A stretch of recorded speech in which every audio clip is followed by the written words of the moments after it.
Bueno, tengo el agrado de presentar al segundo ponente de esta mañana, quien nos va a dar la conferencia Ictus en el adulto joven. Presento al doctor Francisco Cornejo Maza.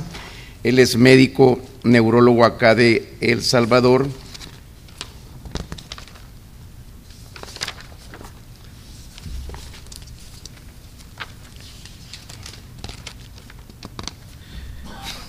Gracias, disculpe. El doctor Francisco Cornejo Maza es doctorado en medicina en la Universidad de El Salvador. Hizo su especialidad de medicina interna en el Hospital Nacional Rosales, Universidad de El Salvador. Tiene la especialidad en neurología en el Instituto Nacional de Neurología y Neurocirugía de México, Universidad Nacional Autónoma de México. Es fellow de cuidados intensivos neurológicos en la Universidad Thomas Jefferson, Filadelfia, Estados Unidos, y actualmente miembro de la Academia Americana de Neurología. Bienvenido, doctor Cornejo Maza. Gracias. Encantado de tenerlo. Gracias. Por acá.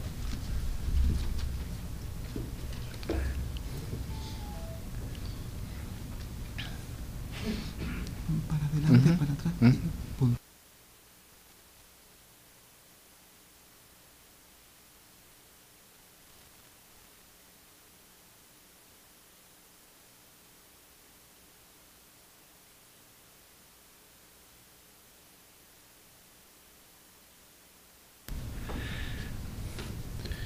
Buenos días. Voy a tratar de hablar sobre un tema de actualidad que va cada vez adquiriendo más importancia, que es el ictus de adulto joven, que es un poquitito diferente a lo que ha hablado el doctor William Arias, pero que sí tiene relación. A pesar de la considerable mejoría en la prevención primaria, en la investigación y el tratamiento, siempre el ictus sigue siendo la segunda o tercera causa de la lista de mortalidad. Las proyecciones indican que esto se mantendrá hasta el año 2020 y el ictus en joven es una de las y en general es una de las causas principales de discapacidad que conlleva pues una serie de estrategias difíciles en los pacientes. Los adultos jóvenes, ahí ven ustedes, todavía no hay guías preparadas para manejo y diagnóstico del ictus en jóvenes, pero ahí ven, por ejemplo, se han considerado entre 18 y 50 años por el doctor Chaturvedi. También en el estándar que se está utilizando ahorita es hasta 45 años, pero en algunos estudios todavía se considera hasta 49, 50 años. El ictus, en pocas palabras, puede afectar personas de todas las edades y esa es la situación que se trae pues a colación en esta conferencia, que el ictus hay que considerarlo en el diagnóstico del paciente que ha presentado pues alguna clínica que pueda tener relación con esto. La evidencia señala que los ictus pues definitivamente no ocurren solo en personas adultas mayores.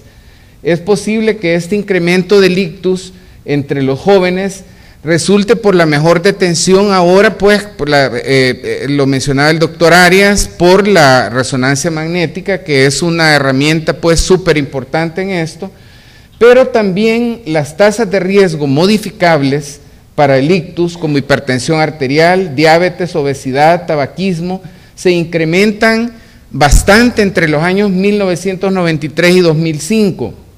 Y en esta etapa también se observa un incremento de la prevalencia de los ictus de pacientes en estas edades hasta los 54 años. La prevalencia en Estados Unidos igual, vea, 6.600.000 pacientes con ictus en edad mayores o iguales a 20 años, 2.7% de todos los adultos, y los ataques isquémicos transitorios 200.000 a 500.000 al año, un 2.3% de prevalencia. Hay una incidencia de 795.000 nuevos casos por año, 610.000 con primer evento y 185.000 de recurrencia.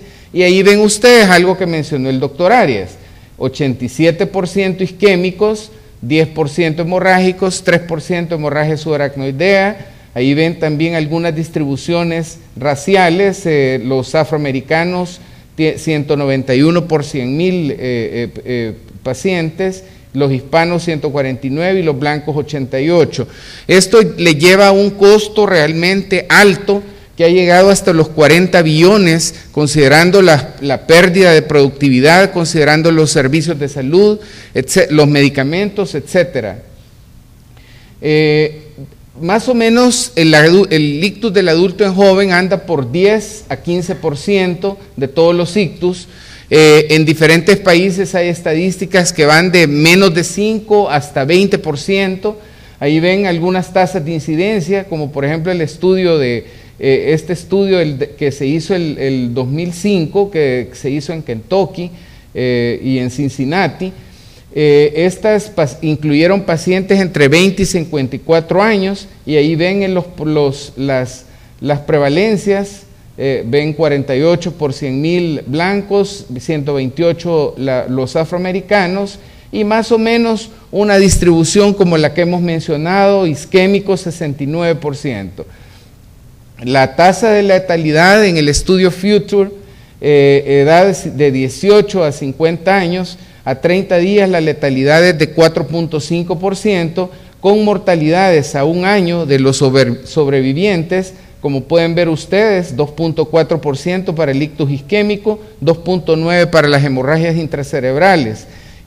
Pero algo bien importante, que es lo que está aquí al final, después de 9 años, el 32% habían modificado en la escala de ranking modificada, más de 2, ¿eso qué significa? Significa que estaban dependientes, que no estaban independientes como mencionó el doctor Arias. Entonces eso conlleva una serie de estrategias y problemas en los pacientes que quedan vivos. Ahí ven ustedes una de las tendencias en las hospitalizaciones de ictus en niños y en adultos jóvenes, y se observa que el incremento de la prevalencia en el ictus isquémico, en la hospitalización del ictus isquémico, coexiste con el incremento de los factores de riesgo tradicionales, que es lo que hemos mencionado. Es decir, el paciente joven, menor de 45 años, también debemos de considerar en cierta forma los factores de riesgo tradicionales que tenemos en los pacientes adultos mayores. O sea, no olvidarnos que porque el paciente tiene menos de 50 años o menos de 45 años, no puede presentar un ictus. Eso definitivamente es una situación que se debe de quitar en la parte clínica, en las emergencias de los hospitales.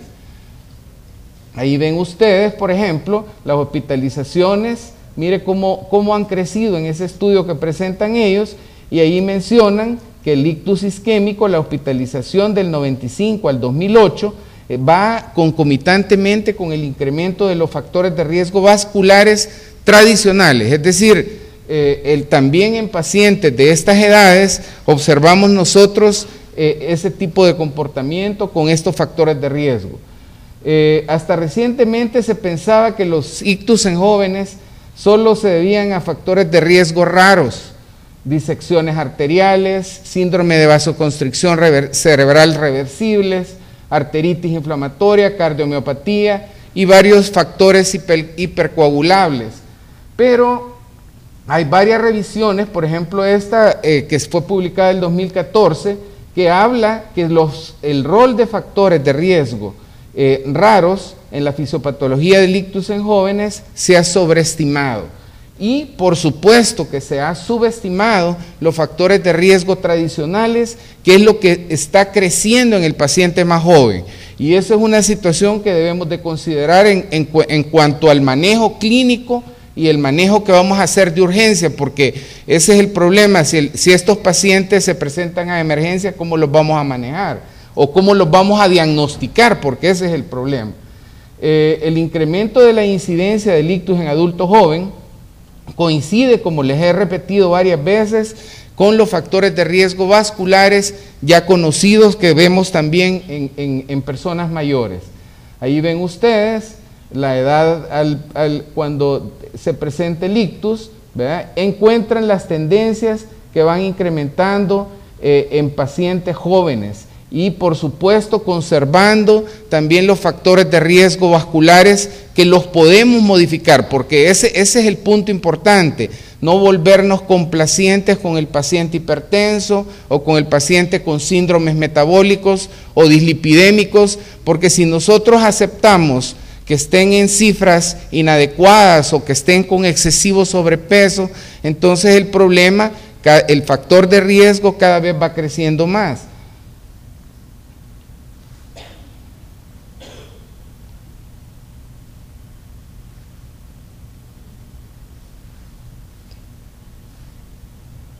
No sé qué.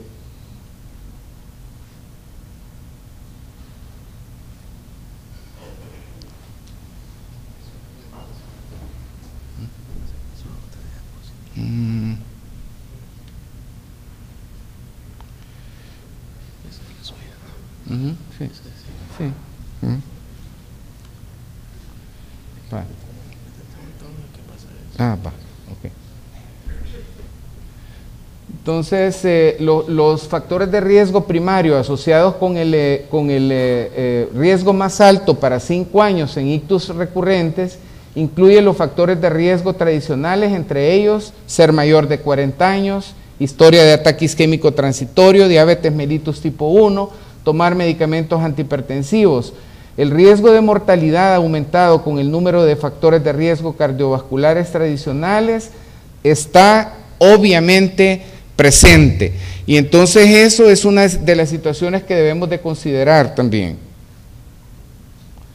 El estudio finlandés, hay un estudio que analiza 1.008 pacientes consecutivos con ictus isquémico entre 15 y 49 años y encuentran que la ocurrencia anual estimada fue de 10.8 por 100.000, aumentando exponencialmente con la edad.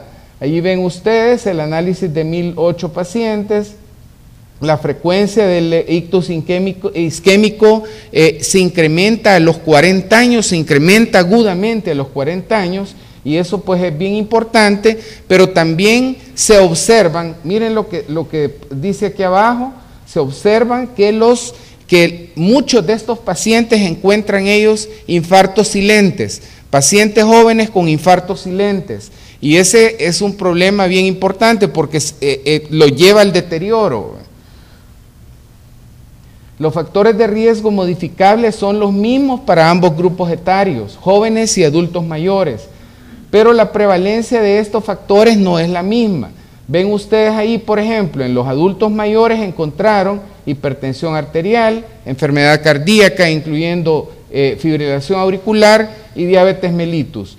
Entre los 1.008 pacientes jóvenes con ictus en Finlandia, los factores de riesgo más comunes fueron dislipidemia en el 60%, y eso es bien frecuente. Si ustedes lo ven en la clínica diaria, eso es súper frecuente. El tabaquismo, 44%, que se ha reducido bastante aquí en este país, pero en el joven lo ubican bastante, y es cierto, esto es lo que está sucediendo. Y la hipertensión arterial en el 39%. La prevalencia de estos factores de riesgo para ictus en adultos jóvenes es similar en todo el mundo, ese es el comportamiento que tiene. Y ahí ven ustedes, por ejemplo, miren los factores de riesgo tradicionales comunes andan en 40 a 60%. Y esta población de Helsinki presentó los infartos silenciosos en un 13% en jóvenes. Eso es lo importante, ese es el énfasis. Por eso, miren cómo va la tendencia en la medida que van aumentando de edad, pero son pacientes menores de 50 años, esa es la situación. Ahí ven ustedes, por ejemplo, una curva de Kaplan-Meier que hace la relación de los estimados acumulados de mortalidad en 5 años, y miren cómo va hacia arriba. Esto es por etiología, arterias grandes, arterias pequeñas, cardioembolismo, o sea que sí, pues cada vez se va incrementando más. El pronóstico de un ictus temprano parece ser más severo de lo que parece. Hay evidencia anecdótica. Antes se pensaba que a los jóvenes les iba mejor con ictus, es decir, un joven que tuviese un ictus le iba mejor, iba a tener un mejor pronóstico, una mejor evolución, lo cual se ha evidenciado que es incorrecto, porque están observando ustedes tasas de mortalidad más altas, más alto riesgo de eventos cardiovasculares y también limitaciones muy significativas en la calidad de vida.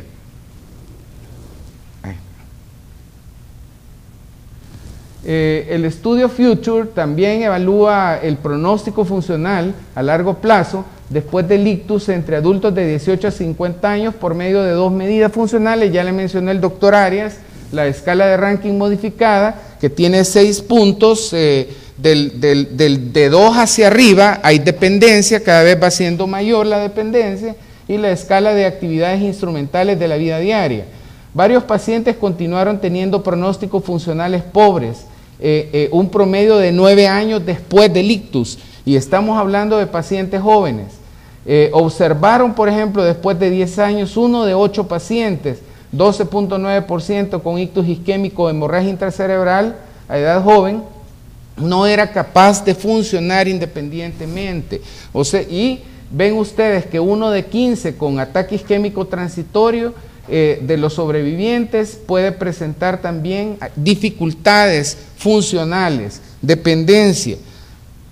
Ven ustedes ahí el estudio Future, ahí está, los 959 pacientes con ataque isquémico transitorio o ictus, con un seguimiento medio de 11.1 años, entre los supervivientes de 30 días, ahí ven ustedes 20 años de riesgo, a los 20 años el riesgo de muerte fue 25% para ataques isquémicos y 27% para ictus y 14% para hemorragias intracerebrales.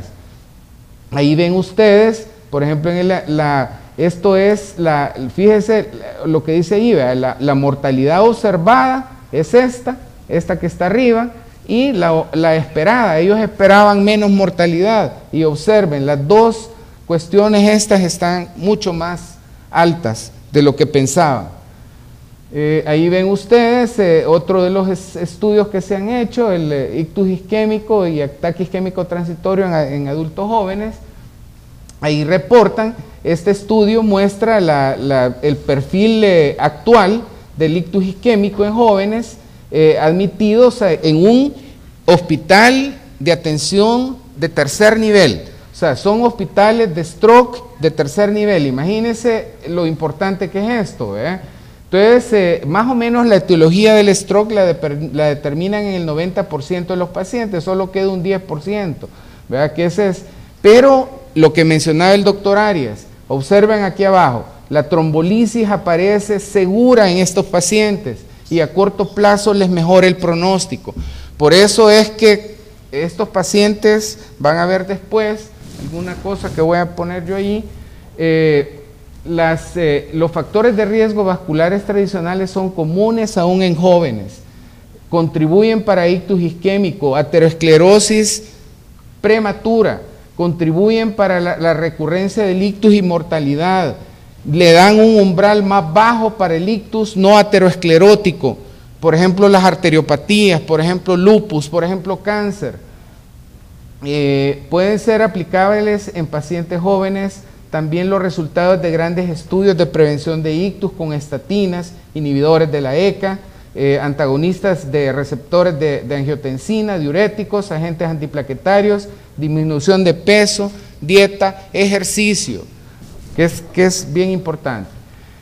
Ahí ven ustedes un estudio que también se presentó con 57 pacientes de estas edades del 2001 al 2006, con diagnóstico erróneo 8, porque lo que quieren recalcar es que el diagnóstico o sea, un paciente menos de 40 años que se nos presente de emergencia, de repente no pensamos que puede tener un ictus, y eso es lo que están hablando ahí. Observen aquí, 7 de los 8 pacientes inicialmente fueron dados de alta de la unidad de emergencia. O sea que es por eso, porque no se piensa en el diagnóstico. Los indicadores del diagnóstico erróneo, por ejemplo aquí el doctor Chaturvedi habla de la edad menores de 35 años, no piensa en el diagnóstico, el ictus en circulación posterior que les puede dar vértigo, les puede dar otra sintomatología y se piensa que es otra causa, no ictus. Entonces es importante el uso temprano de resonancia magnética cuando podamos hacerlo, mejora la exactitud diagnóstica y esto hace que incrementemos nosotros mismos como médicos de atención primaria la conciencia de ictus en el adulto joven. Tenemos que saber que pueden presentar un ictus y acuérdense de que perdemos oportunidades de trombolisis si no se actúa rápido y este tipo de pacientes les va excelentemente bien. Ya les voy a poner una gráfica ahí ya para terminar. Estas son presentaciones atípicas, porque son presentaciones atípicas porque a veces no las pensamos. Síntomas neuropsiquiátricos, estados confusionales, pacientes con conciencia deprimida, no nos imaginamos que un joven puede presentar eso.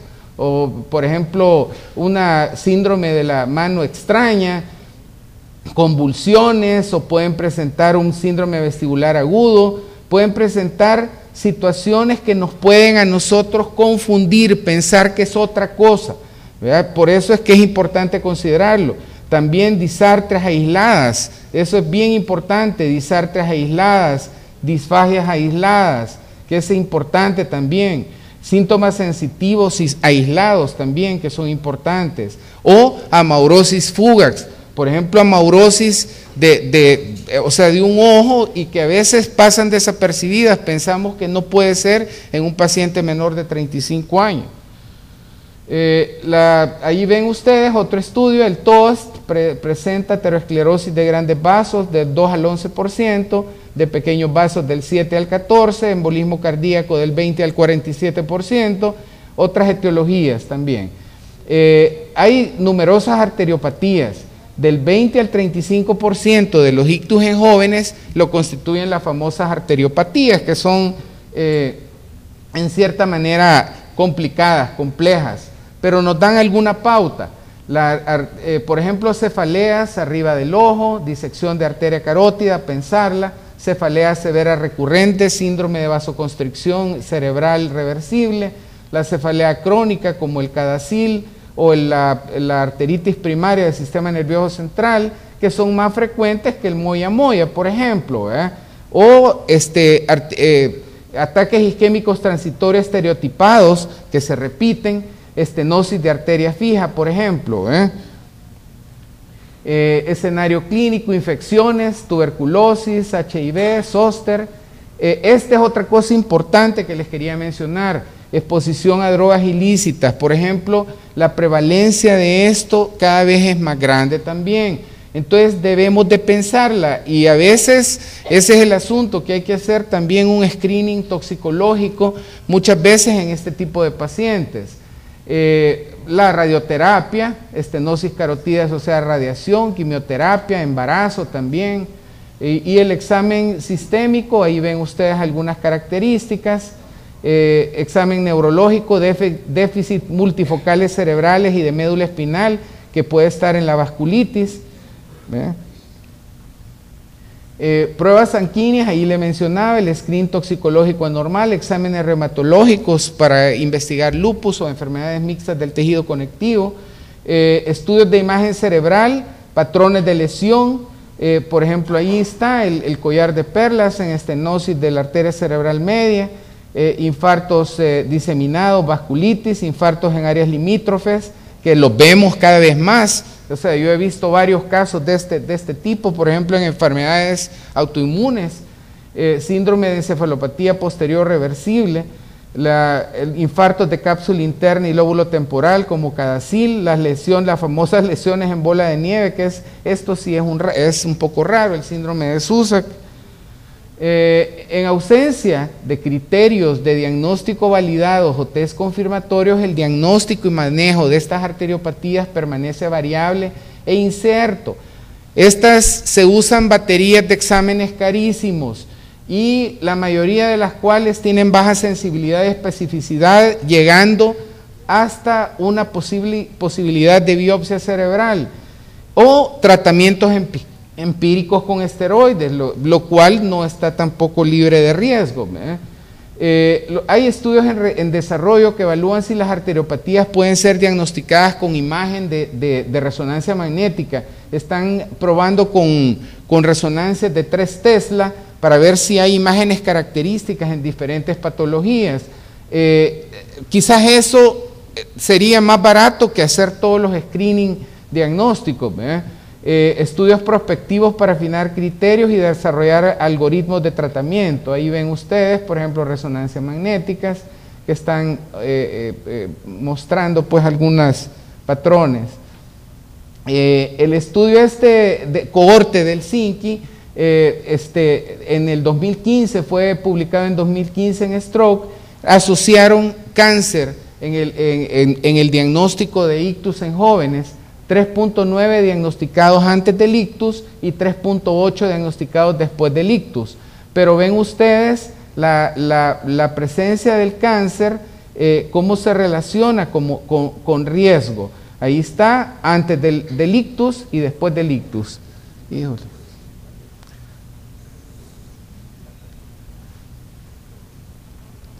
Se fue, es que es bien fácil que esto... Sí,